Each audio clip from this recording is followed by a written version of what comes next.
बाबा विश्वनाथ की धरती वाराणसी के बगल जौनपुर है और शीतला माता की भूमि कही जाती है। हमारे साथ धनंजय सिंह जी मौजूद हैं। सर, आपने कहा कि यहाँ भारतीय जनता पार्टी के जो प्रत्याशी हैं उनको वैचारिक तौर पे समर्थन देंगे। जी बिल्कुल ऐसा है कि देखिए, हम लोग चुनाव मई 6 तारीख को चुनाव से बाहर हो गए जब मेरी पत्नी का टिकट कट गया।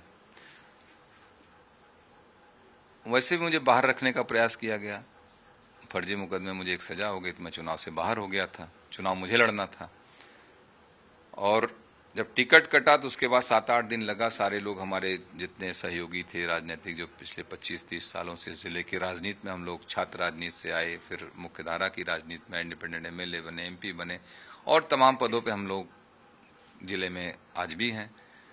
तो सबकी इच्छा हुई कि नहीं, हम लोगों को राजनीतिक रूप से निर्णय लेना चाहिए, तटस्थ नहीं रह सकते हम लोग। तो फिर हमने उसमें लिखित लोगों के विचार मांगे।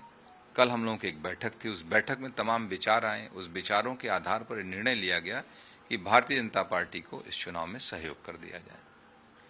ऐसा क्या रहा सर कि बाबू सिंह कुशवाहा भी चुनाव लड़ रहे हैं और उसके बाद यादव जी भी चुनाव लड़ रहे हैं। यादव जी पिछली बार यहाँ सांसद भी रहे हैं, तो दोनों से कृपा शंकर जी अलग आपको दिखाई दिए?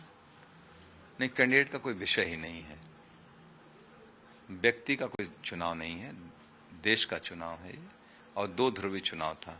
जब हम जेडीयू में थे तो नीतीश जी जब जेडीयू में इंडिया गठबंधन में थे तब भी मैंने उनसे यही था कि चुनाव प्रयासों दो ध्रुवी चुनाव हो, देश का चुनाव है ये। पार्लियामेंट के इलेक्शन दो धड़ों के बीच में होना, दो विचारधाराओं के बीच में होना चाहिए। लेकिन सहमति नहीं बनी, तमाम दल अलग अलग, क्षेत्रीय दल सब अपनी अपनी प्रभुत्ता के लिए लड़ने लग गए। उसी दौरान जेडीयू एनडीए का हिस्सा बन गई। ठीक है, तो हम लोग फिर प्रयास चलता रहा, जेडीयू ने प्रयास किया कि हाँ एनडीए से सीट मिल जाए, जौनपुर की सीट। तो जेडीयू को हिस्सेदारी बिहार में ही पूरी नहीं मिल पाई तो यहाँ से कहाँ मिलती। ये सब चीजें चल ही रही थी, तब तक भारतीय जनता पार्टी ने अपना कोई कैंडिडेट घोषित कर दिया। उसके बाद हम जो है, हमें कन्विक्शन हो गया, तो ये सब बातें चली गई। उसी दौरान हमारे जेल रहने के दौरान लोगों ने हमारी पत्नी को, क्योंकि मैं बीएसपी से एमपी था, बीएसपी के लोकल लीडर्स तमाम लोग थे, वो करके उनसे बातचीत करके उनको बसपा से टिकट दिलवा दिया। लेकिन जब मैं जेल से छूटा उसके बाद बीएसपी से उनका टिकट कट गया। चलिए, कोई सामान्य प्रक्रिया है, टिकट काटना देना पार्टी का अपना वो है। लेकिन यहाँ पे एक वक्तव्य दे दिया गया कि हम लोग चुनाव से विड्रॉ कर गए, वो गलत था। लोकल स्तर पे बसपा ने पिछले 20 दिनों में बहुत से टिकट काटे होंगे, आप लोग देख ही रहे होंगे। कहीं वक्तव्य आया केवल जौनपुर में क्यों देना पड़ा कि जौनपुर में समाज का जो गरीब तबका है, दलित तबका हम लोगों के साथ बहुत ही बहुसंख्य उस पे है। और यही नहीं, केवल जौनपुर नहीं, अगल बगल की तमाम सीटों से यहाँ का प्रभाव पड़ रहा था और इस सीट की वजह से पूरे चर्चा में थे। तो यहाँ लोकल लीडर ने जो अपनी फेस सेविंग के लिए उटपटांग बात फिट किया, लेकिन बीएसपी के हेड ऑफिस से जो सूची जा रही है उसमें किसी प्रकार का कोई वो नहीं था। इसलिए हमने कोई बात नहीं कही कि ठीक है, पार्टी का टिकट करता। लास्ट डे में भारतीय जनता पार्टी ने लोगों के टिकट काटे हैं। एक सामान्य सी प्रक्रिया होती है राजनीति में। ठीक है, हम तो बीएसपी में थे भी नहीं, हम इंडिपेंडेंट, हम जेल से निकले तब भी मैंने कहा कि पत्नी मेरी बीएसपी से लड़ रही है, मैं उनको चुनाव मदद करूंगा। तो आज हमने फैसला लिया, मेरी पत्नी नहीं लिया ना, वो उस स्टेज पे मैं ही था, मैं ही लोगों के बीच में गया, मैंने फैसला किया। चूंकि मेरी इंडिपेंडेंट की पॉलिटिक्स है तो मैंने तय किया कि जो हमारे लोग हैं, और इसलिए भी होता है कि अधिकांशतः लोग जो हम लोग को वोट करते हैं वो बीजेपी के साथ, आज कहीं न कहीं बीजेपी के प्रति भी उनका वो रहता है। हमारे साथ अगर मैं नहीं हूं तो बीजेपी को वोट दे देंगे, ऐसा रहता है। तो असमंजस की स्थिति थी, तो मैंने उन्हें कहा नहीं, जाइए आप लोग वोट करिए भारतीय जनता पार्टी को। और हम देख भी रहे हैं, भारतीय जनता पार्टी की एक स्थायी सरकार है पूर्ण बहुमत की। आज की डेट में आप बता दीजिए, पूरे देश में आप घूम रहे हैं, भारतीय जनता पार्टी के अतिरिक्त 3 अंकों में कोई और दल सीट अगर पा रहा तो सरकार बनाएगा ना। अगर कांग्रेस 100+ हो तो सरकार बना ले। 80 लोकसभा की सीट, 80 लोकसभा है जो यूपी में, 80 में से सिर्फ 17-18 सीटों पे आप लड़ रहे हैं। यहाँ पर बिहार में आप 5 या 6 सीटों पे लड़ रहे हैं आप चुनाव। तो ये हालात हैं आपके। तो अगर आपकी भागीदारी ही नहीं होगी, जब तक कोई राजनीतिक दल इस देश में 100 की संख्या नहीं पार कर पाएगा तब तक चुनौती नहीं पेश हो पाएगी। तो आपको लगता है कि इस बार इंडिया अलायंस जो है वो 100 की संख्या या कोई चुनौती की स्थिति में पहुंच सकता है, क्योंकि बड़े जोर शोर से लोग बोल रहे हैं। नहीं, अलायंस तो जाएगा, अकेली कांग्रेस किसी एक दल को तो पाना पड़ेगा ना। बड़ा दल नेशनल पार्टी तो कांग्रेस है ना। जी। इंडिया गठबंधन कांग्रेस के नेतृत्व में बना है ना। कांग्रेस को 100 की संख्या पार करनी होगी, और मुझे आज तक जितना मेरा फीडबैक है, कांग्रेस 90 to 100 के बीच में ही रह जाएगी। ये मेरा अपना मानना है। हम लोग भी जितना देख रहे हैं, लोगों को असेसमेंट पढ़ रहे हैं, समझ रहे हैं, इससे मैक्सिमम 100 की संख्या नहीं पार होती आज की डेट में। आज एक बड़ी लखनऊ में इंडिया गठबंधन की एक बड़ी प्रेस कॉन्फ्रेंस भी है। मल्लिकार्जुन खड़गे भी होंगे और अखिलेश यादव भी होंगे। पिछली बार भी जिस तरह से राहुल गांधी और अखिलेश यादव थे और लगातार हमले प्रधानमंत्री पर हुए, लगातार हमले भारतीय जनता पार्टी और एनडीए पर हुए, इस बार भी होने के आसार हैं। क्या लगता है इन हमलों से क्या जनता के ऊपर भी कोई इफेक्ट पड़ेगा? देखिए, जाति खाने में हमारे यहाँ राजनीति बटी हुई है, और कुछ सेगमेंट्स एकदम क्लियर हैं कि ये इनको वोट देंगे, इनको वोट देंगे। भारतीय जनता पार्टी एकमात्र ऐसा दल था जो समाज के हर वर्ग को लेके, हम लोग अटल बिहारी वाजपेयी के रेजिम से भी देख रहे थे, तो उस समय हर वर्ग के लोग भारतीय जनता पार्टी के साथ थे। यहाँ पे ऐसा नहीं कि भारतीय जनता पार्टी आज ही बढ़ी है। कल्याण सिंह जी के नेतृत्व में पूर्ण बहुमत की सरकार उत्तर प्रदेश में बनी थी। सपा बसपा गठबंधन की जब चुनाव लड़े थे 1993 में, उसके बावजूद भारतीय जनता पार्टी की सीटें ज्यादा थी। तो भारतीय जनता पार्टी को ओबीसी कम्युनिटी का बहुत जबरदस्त सपोर्ट पहले से रहा है। वो बीच में थोड़ा डिक्लाइन हुआ था, लेकिन फिर मोदी जी के नेतृत्व में फिर इकट्ठा हो गया। और जो कहते हैं कि फॉरवर्ड क्लास का, वो मैक्सिमम वोट बीजेपी के साथ है, पहले भी था, आज भी है। तो बीजेपी के पास एक बड़ा वोट बैंक है पिछड़ी जात का, एससी का। आप, मैं कहता हूं, देखिए आप मध्य प्रदेश, राजस्थान, छत्तीसगढ़, वहां एसटी वोट बहुत है, 30% के प्लस है ट्राइब्स की वोट मध्य प्रदेश और छत्तीसगढ़ में, और बीजेपी जीतती है। इसी आधार पे तो जीतती है, उनका शेड्यूल ट्राइब्स का वोट उनको मिलता है। पार्लियामेंट देख लीजिए, असेंबली सब देख लीजिए। तो दलित का भी बहुत ज्यादा इंक्लाइनेशन इधर बीच बीजेपी के प्रति हुआ, कुछ उनकी पॉपुलिस्ट स्कीमों की वजह से। सर, आप जौनपुर से हैं। पूर्वांचल कहा जाता है, यहाँ जातीय समीकरण, नेता अलग पार्टी अलग, जातीय समीकरण जहां पर रहेगा जीत वहां पे होगी। अब जरा सा मुझे समझाइए, पिछले 2019 के चुनाव में गाजीपुर आपके हाथ में नहीं था, मतलब आपके सेंस है भारतीय जनता पार्टी उसके हाथ में नहीं था, जौनपुर भी नहीं था, आजमगढ़ भी नहीं था। इस बार भारतीय जनता पार्टी दमदारी से वहां पर लगी हुई है। आपको क्या लगता है इन जातीय समीकरणों के उस चक्रव्यूह को तोड़कर वहां पर भारतीय जनता पार्टी कोई जमीन बना पाएगी? अच्छा, मैं आपको 2014 चले जाइए। 2019 में समाजवादी पार्टी और बहुजन समाज पार्टी का गठबंधन था। कांग्रेस भी कुछ सीटों पर इनके साथ गठबंधन में रही, टैक्टिकल अलायंस में थी। आजमगढ़ छोड़ के जौनपुर भी हार गए थे, गाजीपुर भी हार गए थे, मछलीसर भी हार गए थे, लालगंज भी हार गए थे, घोसी भी हार गए थे। अकेली सीट यहां से लोग जीते थे आजमगढ़, वो भी माननीय मुलायम सिंह जी, आई थिंक मुलायम सिंह जी लड़े थे, तब चुनाव जीते थे वहां पे। और 19 में फिर इसीलिए 19 में गठबंधन करना पड़ा। 17 में कांग्रेस के साथ पूर्ण बहुमत की सरकार समाजवादी पार्टी की थी, 14 की हार थी, 5 सीटें केवल समाजवादी पार्टी जीती, तो घर की 5 सीटें जीती थी। फिर 17 में जो है चुनाव हुआ, 17 का असेंबली में कांग्रेस का गठबंधन में जाना पड़ा।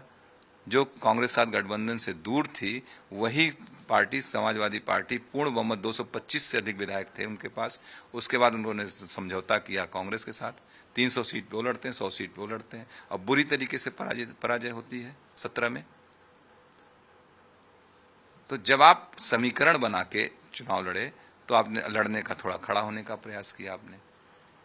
बाकी तो जब आप अकेले अकेले लड़ रहे हैं तो आप कहाँ पे हैं? 14 की जो पोजीशन थी, कमोबेश वही पोजीशन फिर दिखेगी आपको, वही पोजीशन है, वही पोजीशन रहेगी। तो आपका आकलन सर क्या है? 80 सीटों पर क्या रहेगा?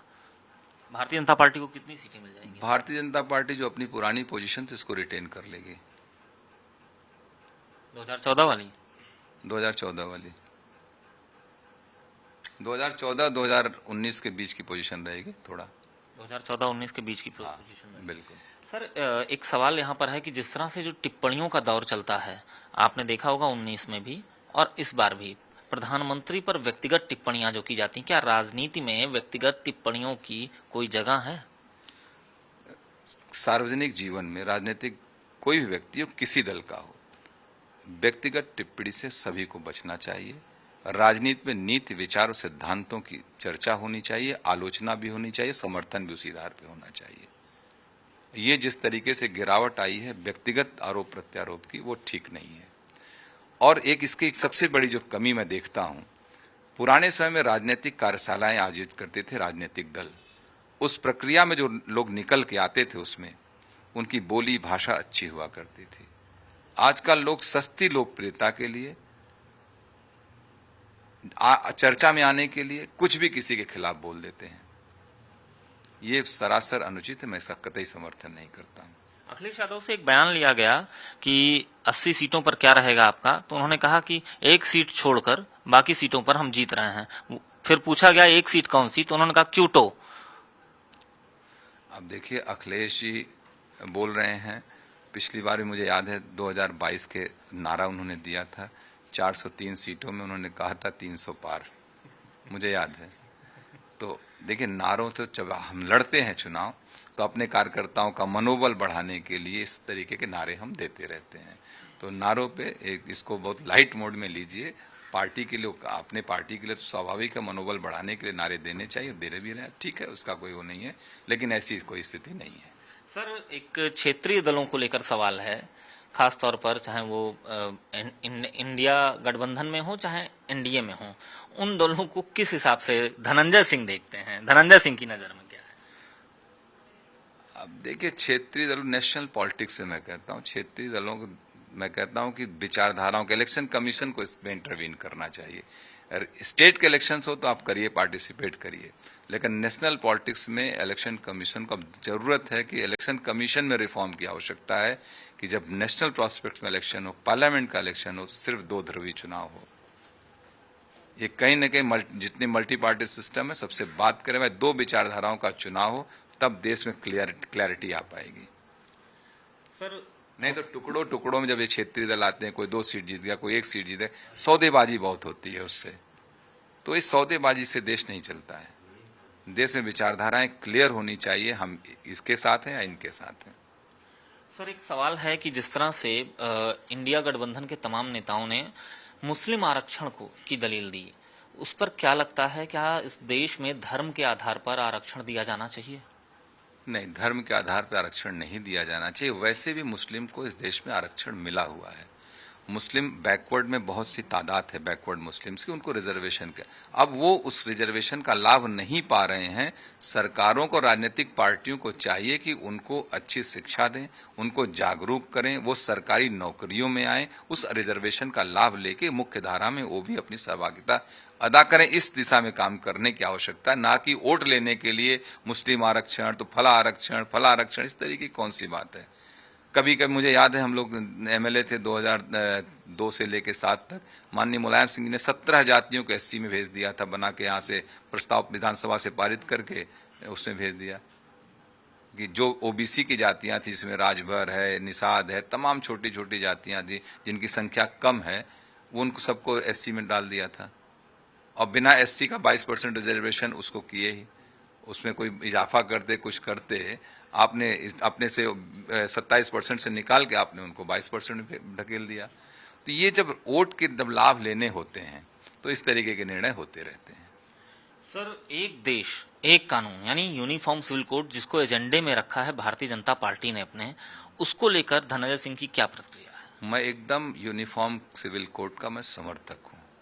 किसी भी दुनिया के कोई भी डेवलप्ड नेशन हो, डेवलपिंग कंट्रीज हो, सब जगह एक देश एक कानून होना चाहिए और प्रत्येक नागरिक को एक समान दृष्टि से देखना चाहिए, सरकारों को भी, चाहे हमारे माइनॉरिटीज हो चाहे मेजॉरिटी की बात हो, सब एक समान है, सबके प्रति एक दृष्टिकोण होना चाहिए।